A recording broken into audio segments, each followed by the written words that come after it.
Halo teman-teman semua, bertemu lagi dengan saya, Cynthia May Krishna. Pada video sebelumnya, kita sudah belajar tentang dimensi yang pertama dari administrasi gereja baru, yaitu dimensi kebijakan gereja. Pada video ini, kita akan kembali melihat dimensi yang kedua dari administrasi gereja, yaitu dimensi manajemen dan kepemimpinan gereja. Teman-teman sekalian, kita dapat melihat bahwa dalam sebuah organisasi itu pasti ada anggota-anggota yang terlibat di dalamnya. Tetapi juga yang terpenting bagi suatu organisasi yaitu mempunyai seorang pemimpin yang bertanggung jawab dalam keberlangsungan organisasi tersebut. Seorang pemimpin adalah seseorang yang mempunyai kecakapan atau kelebihan khususnya dalam mempengaruhi anggota-anggota dalam melaksanakan aktivitas-aktivitas di dalam organisasi untuk mencapai tujuan bersama. Nah, ada dua sisi kepemimpinan, yaitu yang pertama berjiwa leader dan kedua berjiwa manager. Keduanya ini berbeda, yaitu pemimpin yang berjiwa leader berorientasi pada masa depan atau melihat akan apa yang menjadi hasilnya nanti.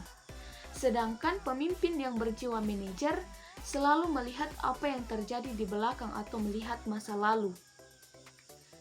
Kita dapat melihat kedua tokoh yang ada pada Alkitab yang memiliki jiwa kepemimpinan yang berbeda, yaitu Musa yang memiliki jiwa kepemimpinan leader dan Yitro yang memiliki jiwa kepemimpinan manajer. Di dalam kehidupan bergereja, pemimpin diibaratkan sebagai seorang gembala yang sedang menggembalakan domba-dombanya. Tetapi teman-teman, dapat kita lihat pada kenyataannya bahwa pemimpin gereja tidak hanya sedang menggembalakan domba-domba, tetapi ada juga hewan-hewan yang lain, misalnya seperti kucing ataupun singa.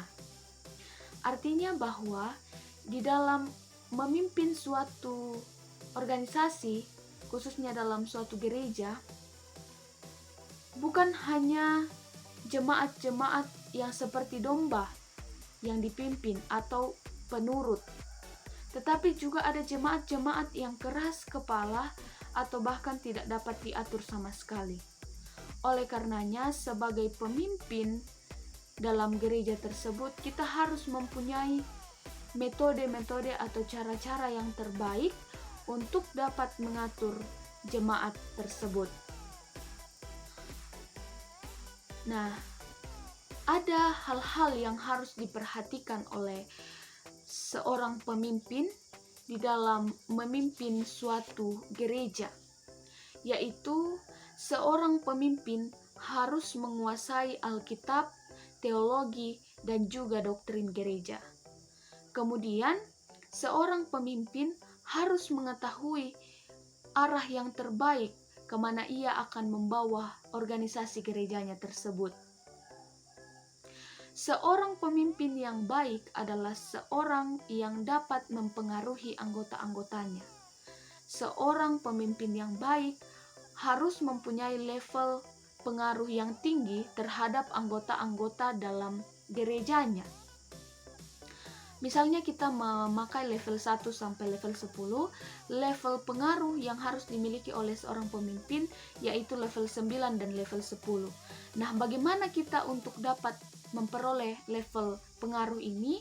Dengan menguasai Alkitab dan teologi, dan berkarakter dan juga inovatif. Nah,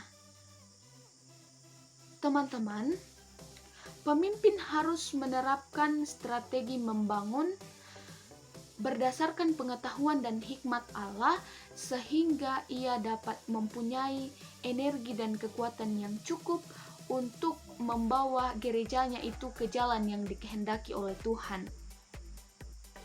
Nah, teman-teman, manajemen dan kepemimpinan gereja harus berbasis firman dan Roh Kudus.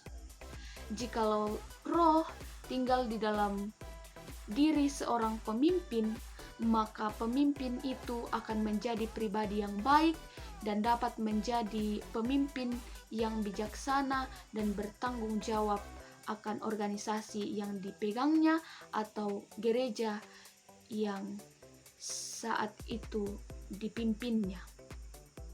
Nah, mungkin ini yang menjadi pelajaran kita semua, kiranya bisa bermanfaat untuk kita dalam kita mempersiapkan diri menjadi pemimpin-pemimpin yang baik ke depannya.